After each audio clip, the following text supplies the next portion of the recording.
Halo teman-teman, sudah tiba di hari ke-15. Hari ke-15, Pak Purbaya, Pak Menteri Keuangan yang fenomenal, menjabat sebagai Menteri Keuangan.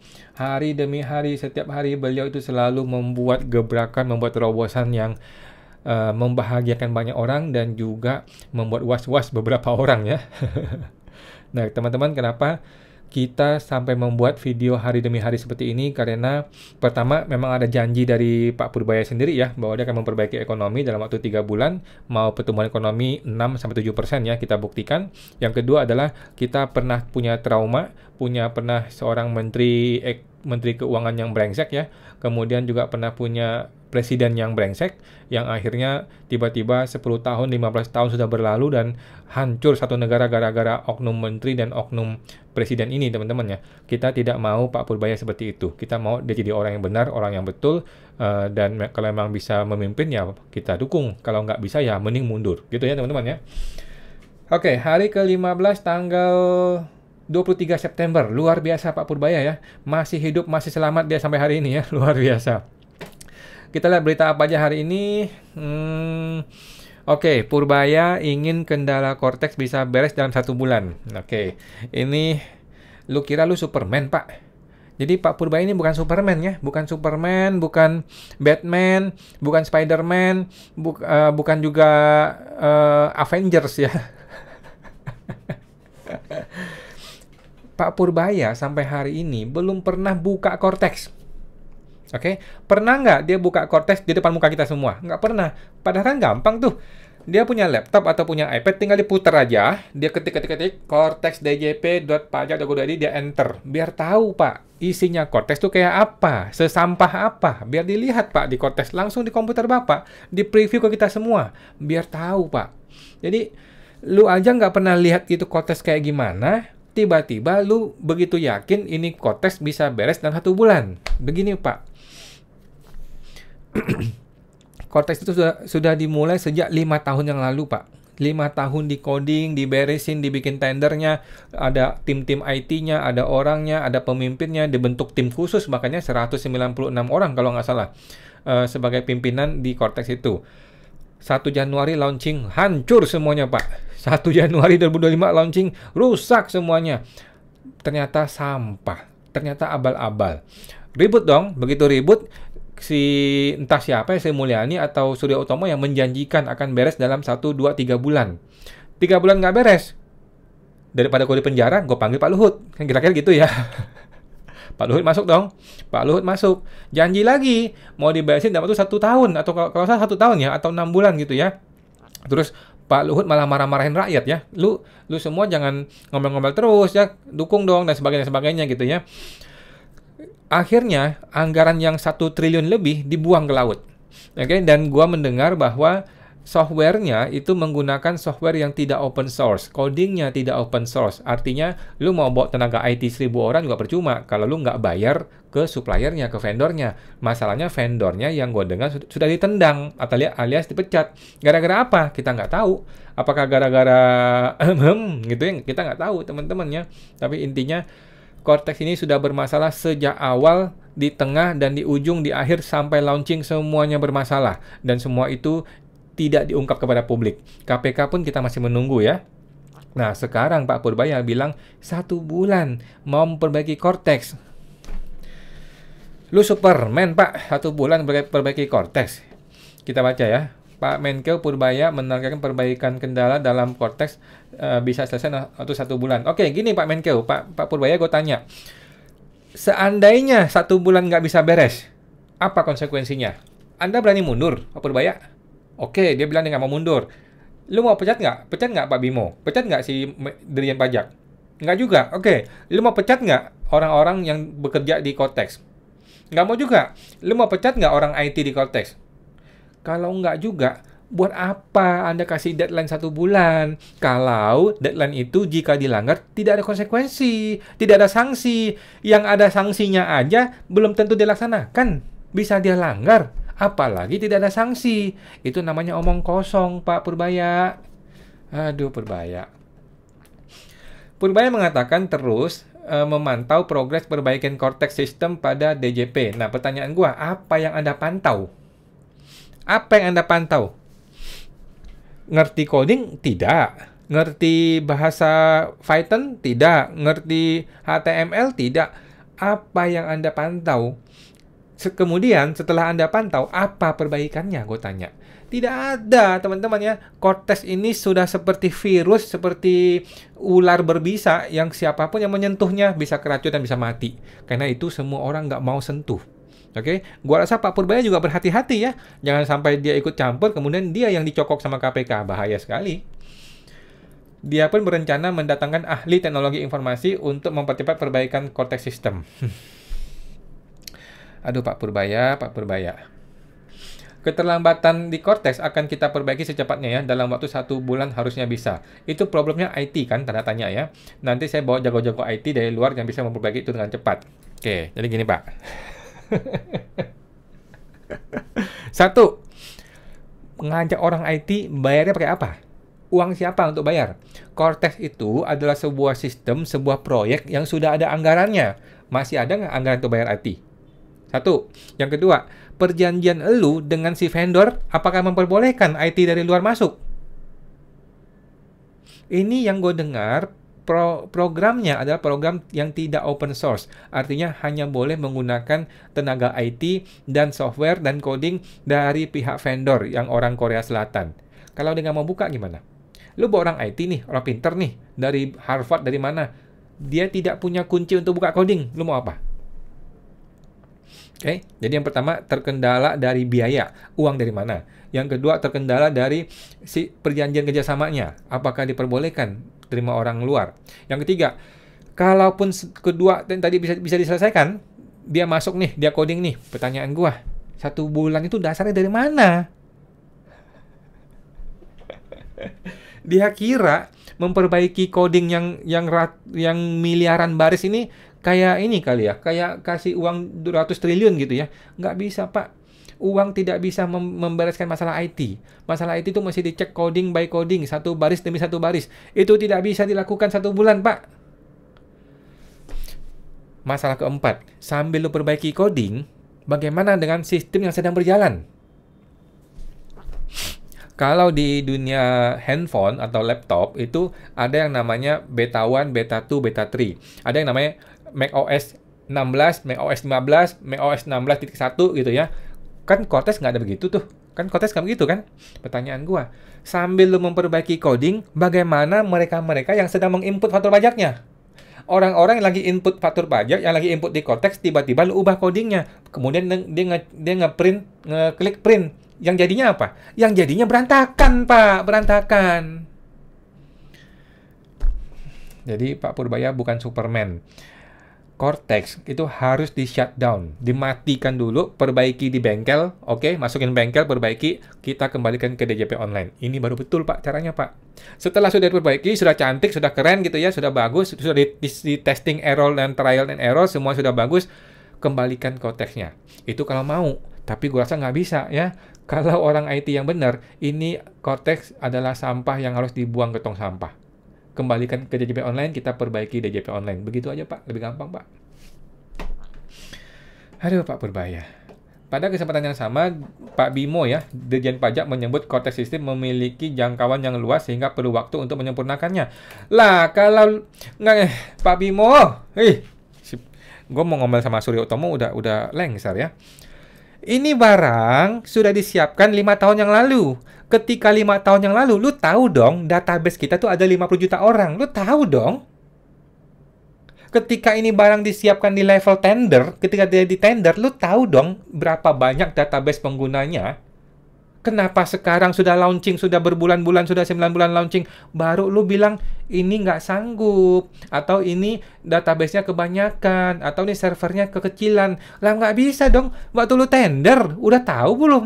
Udah tahu dong, ketika lu tender udah tahu ini database-nya besar, ini barang pemerintah, ini menyangkut hajat hidup banyak masyarakat. Jadi alasan ini adalah alasan yang tidak bisa diterima, gitu loh. Aduh, Pak Purbaya ya. Jadi menurut gua ya, Cortex ini berbau busuk. ya Pak Purbaya sebaiknya berhati-hati. Anda belum lihat, belum review, belum analisa, belum diaudit, kok Anda sudah tahu untuk memperbaikinya 1 bulan? Ini terlalu confidence ya, over confidence-nya Purbaya muncul lagi nih ya. Masalah di Cortex tuh kita nggak tahu masalahnya apa. Lu nggak bisa bilang IT. Kan dia bilang ini masalahnya IT ya. Dia tanya kepada Pak Bimo atau orang-orang DJP. Lah orang DJP itu sumber masalahnya. Ya dia santai aja ngomong, iya IT Pak, gitu loh. Padahal mereka masalahnya. Ini masalah sudah dimulai sejak di proyek awal. Tendernya sudah bermasalah. Kerjasama perjanjian yang tidak beres. Sudah dikondisikan untuk hanya satu saja vendor yang menang. Ya kira-kira gitu ya seperti kasusnya Nadiem. Tapi kan ini hanya dugaan ya. Jadi kan ada indikasi korupsi dong. Kalau ada indikasi korupsi, berarti kan orang-orang di balik proyek ini yang brengsek. Kan kira-kira gitu teman-teman ya, Pak Purbaya ya. Nah, jadi selama para orang-orang kantor pusat Cortex itu masih ada, program ini nggak bisa beres, nggak bisa diperbaiki. Karena mereka tahu masalahnya. Masalah itu di diri mereka sendiri. Kalau mereka perbaiki, kebongkar bobroknya mereka gitu loh. Ini tuh udah SST, sama-sama tahu gitu ya. Lu brengsek, gue brengsek, udah kita diam-diam aja. Kira-kira gitu ya, tapi di negeri Konoha, teman-teman ya. Jadi kalau mau diperbaiki Cortex, Pak Purbaya harus memulai dari audit. Oke, masalah yang sehubungan dengan sistem, tender, dan IT harus dimulai dari audit. Laporan auditnya akan kelihatan masalahnya apa, akar masalahnya itu apa. Itu baru ketahuan kalau sudah ada hasil audit. Audit minimal 3 bulan, mana ada 1 bulan. Setelah audit sudah selesai, ketahuan akar masalahnya apa, baru dirancang permasalahan ini mesti diselesaikan dengan solusi apa. Kemudian solusi itu dilaksanakan, dipraktekkan. Begitu Pak Purbaya. Memang butuh waktu. Bisa 3 bulan, 4 bulan, 5 bulan, 6 bulan, butuh waktu. Tetapi kalau caranya Bapak, tiba-tiba minggu depan lu panggil ahli IT dari luar negeri, anggaplah 10 orang, 20 orang gitu ya. Ahli IT-nya juga bingung. Lu manggil gua memperbaiki ini, codingnya aja nggak dibuka, kuncinya. Gimana? Jadi Pak Purbaya ini terlalu spontanitas menurut gua ya. Terlalu overconfidence. Lu harus tahu dulu inti masalahnya apa. Jangan sampai lu asal ngecap, nanti tiba-tiba sebulan lagi ditagih sama wartawan, ditagih sama kita-kita, lu nggak usah jawab. Gitu loh Pak Purbaya ya, hati-hati juga ya. Dia menjelaskan si Pak Bimo ini pemeliharaan dan stabilisasi Cortex System penting dilakukan sebelum nantinya beroperasi secara menyeluruh ke depannya. Loh dari 1 Januari? Dari 1 Januari sudah beroperasi penuh Pak. Anjir si Pak Bimo ini. Ngerti nggak sih dia ini? 1 Januari, Pak, sudah beroperasi penuh. Mau nunggu kapan beroperasi penuh? Aduh. Terlebih, DJP sudah menargetkan penyampaian SPT 2025 akan dilaksanakan secara online melalui Cortex System. SPT tahunan 2025. Bukannya dipermudah, malah makin sulit itu SPT. Bukannya dibikin simple, malah dibikin rumit banget itu SPT tahunan 2025 ya. Insya Allah nanti handover Desember 2025 bisa smooth. Aduh. Janji lagi, dan janji lagi. Pertanyaan gua, step by stepnya apa? Langkah-langkah apa yang sedang mau perbaiki? Aduh, udahlah. Capek gua marah-marah sama Cortex ini ya. Udah, teman-teman ya. Baca aja teman-teman sendiri ya. Gua udah capek ngomongin Cortex. Oke, lanjut. Nah ini beritanya nih ya, ini videonya ya mengenai Pak Menko yang mengatakan Cortex itu ya. Untuk mempermudah kami menarik pajak ya. Kemudian Cortex. Tadi saya minta Dirjen Pajak untuk tulis. Di sini nggak ada Cortex. Kenapa nggak ditulis? Pada dasarnya saya akan lihat Cortex seperti apa. Keterlambatan dari Cortex akan kita perbaiki secepatnya dalam waktu 1 bulan harusnya bisa. Itu IT, problemnya IT. Nanti saya bawa jago-jago IT dari luar yang bisa memperbaiki itu dengan cepat. Jadi kita lumayan baik. Ya, begitulah teman-teman ya. Pak Purbaya bukan Superman, lu harus sadar diri, Pak. Oke, lanjut. Ini masih mengenai Menko Purbaya kejar penggemplang pajak 60 triliun ya, yang sudah kita bahas sebelumnya ya. Jadi Pak Purbaya mengatakan ada 200 WP dengan target 60 triliun ya. Dalam seminggu saya paksa bayar. Nah, lagi-lagi nih. Lu kira lu Superman, Pak? Lu kira lu Superman bisa meminta 60 triliun dari orang, 200 orang, 200 WP untuk bayar? Lu kira mereka ini bodoh semuanya? Lu kira orang-orang ini pada tolol? Lu kira mereka itu tidak punya pengacara? Lu kira mereka itu Oke, gue mau bayar pajak 300 miliar, besok bayar. Emang lu kira bodoh ini orang-orang semua? Ini tuh kemungkinan besar mafia lawannya. Lawannya itu mafia. Kalau mafia, itu uangnya sudah dikunci di mana-mana. Udah nggak bisa, nggak gampang untuk menarik duit besar dari orang-orang seperti ini. 1 minggu mau dipaksa bayar. Aduh, Pak Purbaya ini. Gini nih. Pertanyaan gue simple. 1 minggu bayar, instrumen hukumnya apa? Oke, anggaplah lu sudah menang dari Mahkamah Agung gitu ya. Kan berarti sudah inkrah tuh, sudah seinkrah-inkrahnya gitu ya. Pertanyaan gua, lu mau minta dia bayar pakai instrumen hukum apa? Pakai apa? Penyegelan. Oke, penyegelan kita masuk nih. Berarti kan mesti membuat surat segel. Mesti membuat surat keputusan untuk menyegel. Pertanyaannya, apa yang lu mau segel? Lu mau segel rekeningnya? Udah nggak ada. Orang seperti ini, mafia-mafia seperti ini, duit di rekening sudah pasti nol, sudah nggak ada. Oke? Lu mau segel gedungnya atau segel rumahnya? Oke. Gini, bos. Datang ke rumah orang atau ke kantor orang mau menyegel rumahnya atau gedungnya, itu cuma tempel segel doang. Nggak bisa ngapa-ngapain. Uang tidak cair, Pak.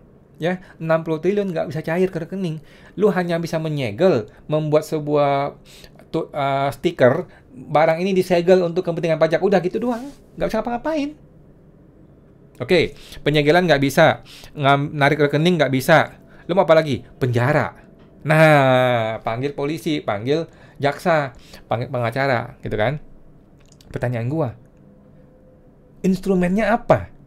Instrumennya kan adalah laporan kepada jaksa untuk oh nggak bisa. Ini kan bukan tersangka ini. Ini sudah tersangka belum? Kalau sudah tersangka, bisa lu masuk penjara. Tetapi kalau bukan tersangka, nggak bisa. Kalau ini bukan pidana pajak, nggak bisa, bos.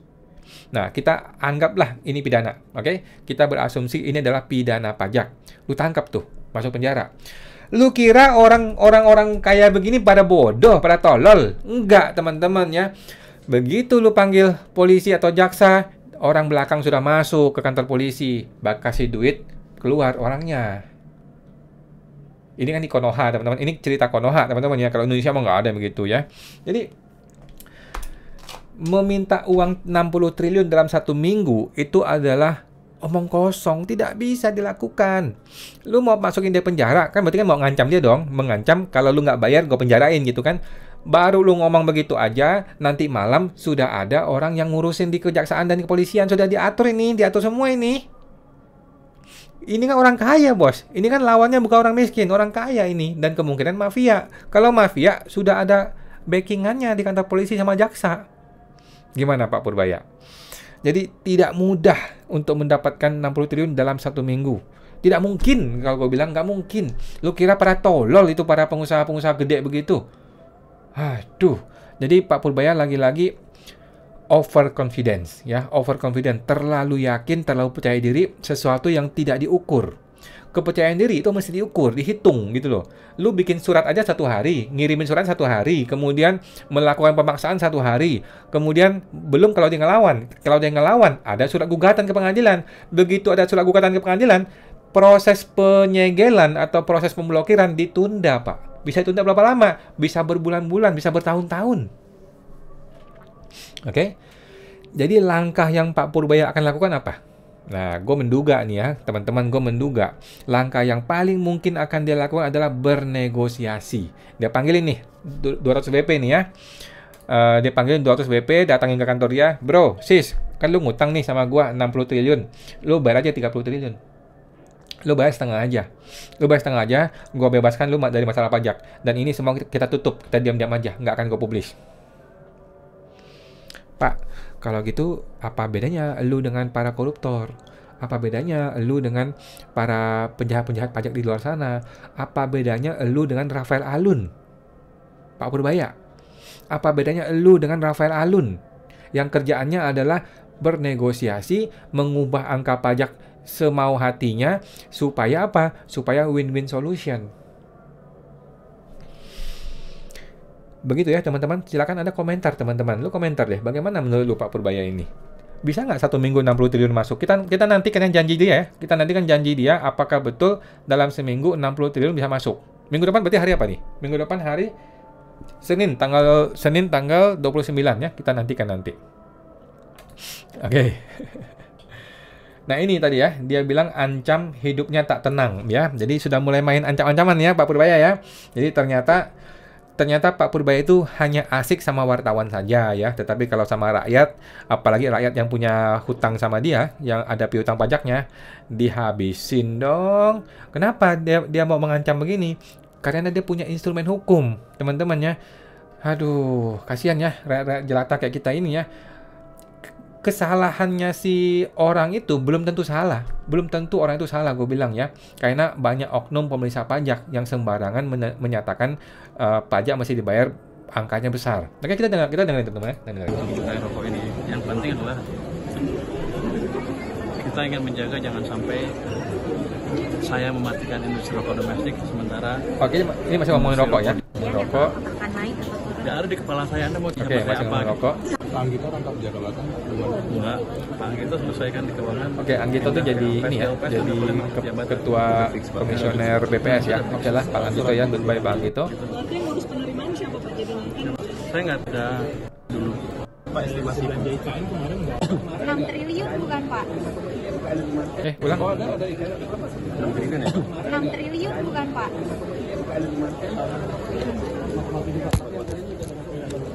5,7 triliun tahun ini doang, sebagian di PU, jadi ada. Jadi IKN masih didorong. Tahun depan? Tahun depan dong lebih cepat lagi. 2028 ya, ikutan politik. Kita kelihatan. Pak ada nggak gimana Pak? Pak enggak itu. Anda berbahaya soal penggelapan pajak yang bilang potensinya memang ada jauh kan jadi. Saya bilang kemarin itu yang nggak bayar pajak aja ada 60 triliun kan, yang pembayar pajak besar yang sudah inkrah. Itu dalam waktu seminggu kan saya paksa bayar. Itu kan masuk di 2002 maksudnya Pak? 60 triliun 2005. Itu yang udah inkrah, udah utang pajak. Nanti 26 kita sisir lagi. Yang jelas gini, kita melakukan fair treatment. Katanya fair treatment ya.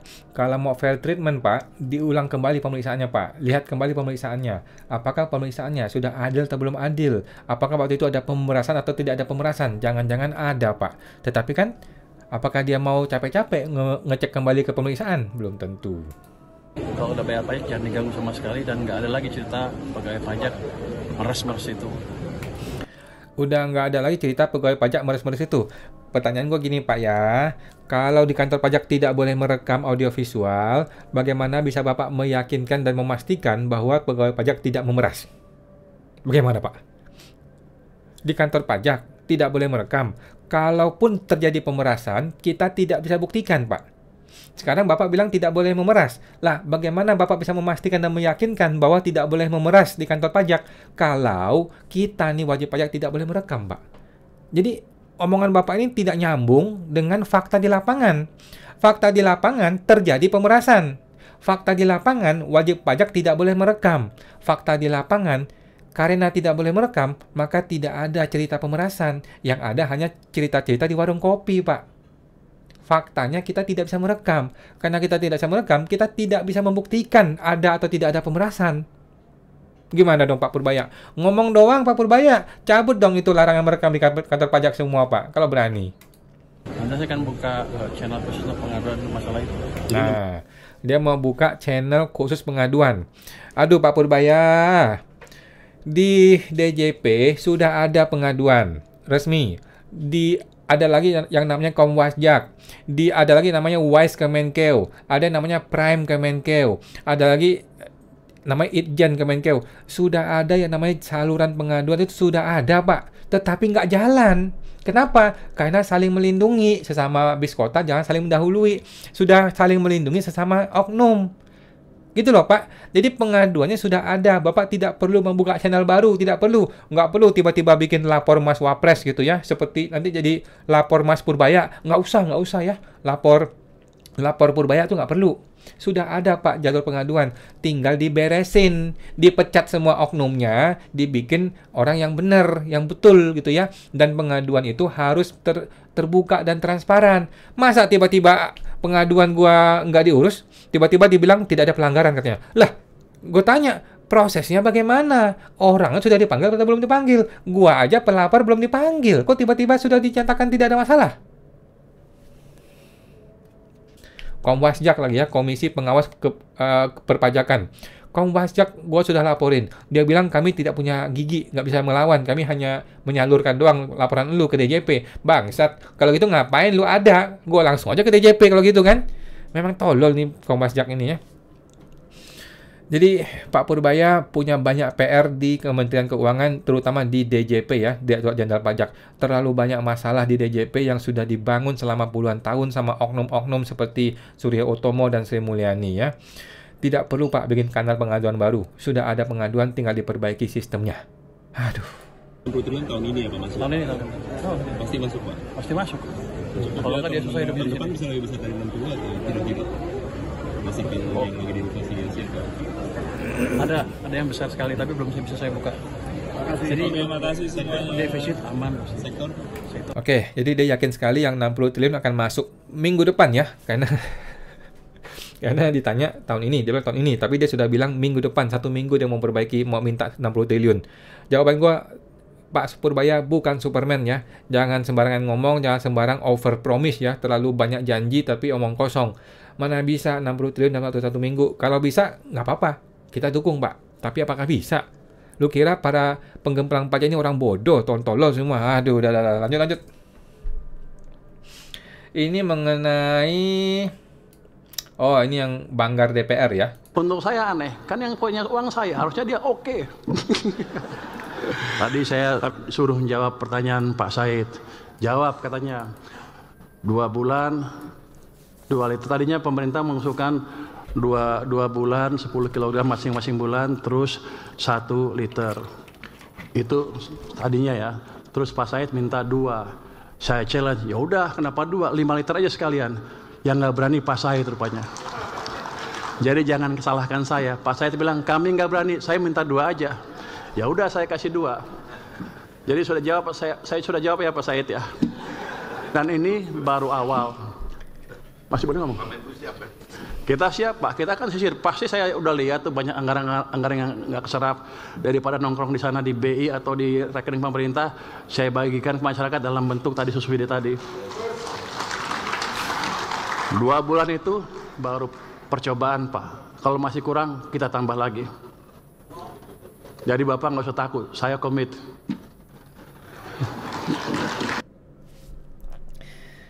Jadi pelajaran berharga dari kasus ini adalah begini guys. Terlalu akrab dengan auditor adalah jalan masuk untuk kehancuran sebuah perusahaan. Dan seorang auditor tidak boleh akrab dengan orang yang diaudit. Setahu gua ya, kalau nggak salah ya, bahkan ada kode etik di auditor, tidak boleh makan siang dengan orang yang diaudit atau perusahaan yang diaudit. Kalau nggak salah ya, mudah-mudahan kalau salah dikoreksi. Ini Pak Purbaya akrab sama semua orang dan berlebih-lebih terhadap DPR ya. Ini akan menyebabkan DPR itu jadi nggak enakan nanti ketika mau mereview dia. Dan dia juga jadi nggak enakan ketika nanti mau potong anggaran DPR. Ini tidak baik, ya. Ini tidak baik.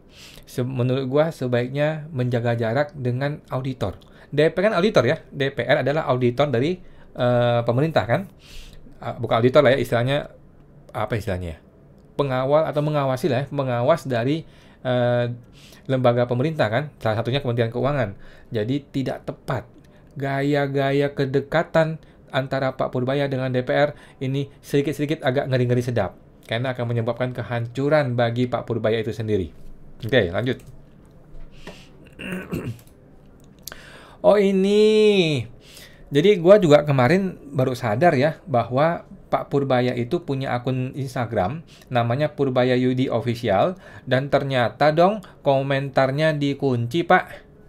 Komentar IG-nya Pak Purbaya dikunci. Tidak bisa berkomentar di akun Instagram dia. Coba kita lihat Instagramnya beliau ya, ini. Jadi gue juga baru tahu, ini baru 7.000 orang, bener nggak sih? Harusnya udah mulai banyak ya. Tapi kok malah masih sedikit ya.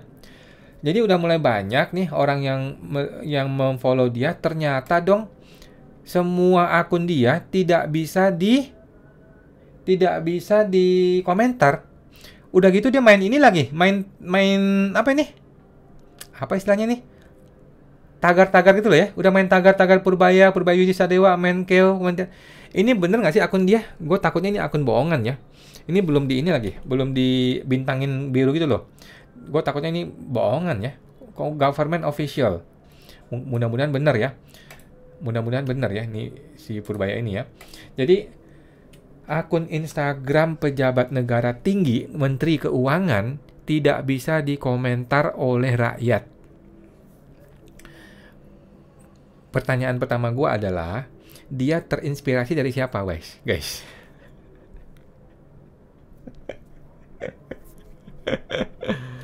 Pak Purbaya ini mematikan kolom komentar di Instagram dia, itu terinspirasi dari siapa, teman-teman?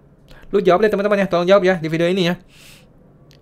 Cuma ada satu menteri selain Purbaya yang melakukan ini, dan dia sudah lakukan sebelum Purbaya lakukan. Mengunci akun Instagram tidak bisa dikomentari oleh orang-orang. Jadi Pak Purbaya ini kalau ketemu wartawan gampang, enak, santai, ngobrol, hahaha. Tapi kalau rakyat jelata kayak gue mau mengkomentari dia tidak bisa. Orang kayak gue kalau mau ketemu Pak Purbaya, mau bicara dengan dia gimana caranya? Gue mesti kirim surat. Itu pun nggak dibalas suratnya sampai sekarang. Jadi rakyat jelata mau berkomunikasi dengan Pak Purbaya gimana caranya? Apa nggak boleh kita berkomunikasi dengan Pak Purbaya?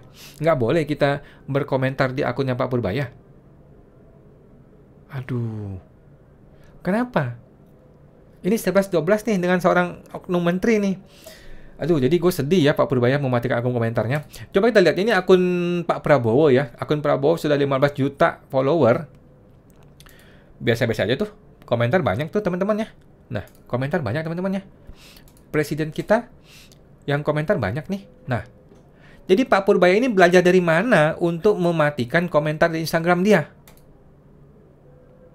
Wah, coba teman-teman ya, jawab pertanyaan gue ya. Dari mana Pak Purbaya terinspirasi untuk mematikan komentar di Instagram dia? Sehingga orang-orang seperti lu dan gua tidak bisa berkomentar. Hanya wartawan yang dekat dengan dia yang bisa ngobrol langsung dengan dia. Sehingga dia tidak tahu nih masalah apa yang terjadi di rakyat. Di kita nih dia nggak tahu. Dia taunya ya yang orang-orang dekat dia aja yang ngomong gitu loh. Coba teman-teman komentari. Oke, kita langsung lanjut ke story gue ya.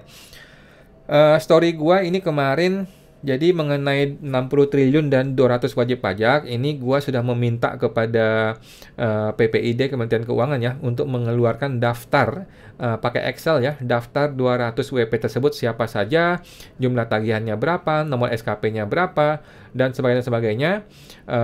Karena kan si Pak Purbaya sendiri ya yang mengungkapkan ke publik ya. Karena dia ungkapkan ke publik, maka kita boleh dong minta detailnya kan. Nah, mudah-mudahan PPID mau memberikan detailnya. Lanjut.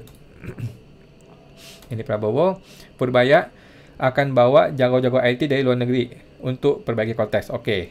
Nah ini nih, ini ada tiba-tiba klien gua hari ini bilang dia tidak bisa membayar untuk tahun 2025 di Cortex. Di DJP online ya. Bukan, ini di SSE2 ya. SSE2 dapat jago ID.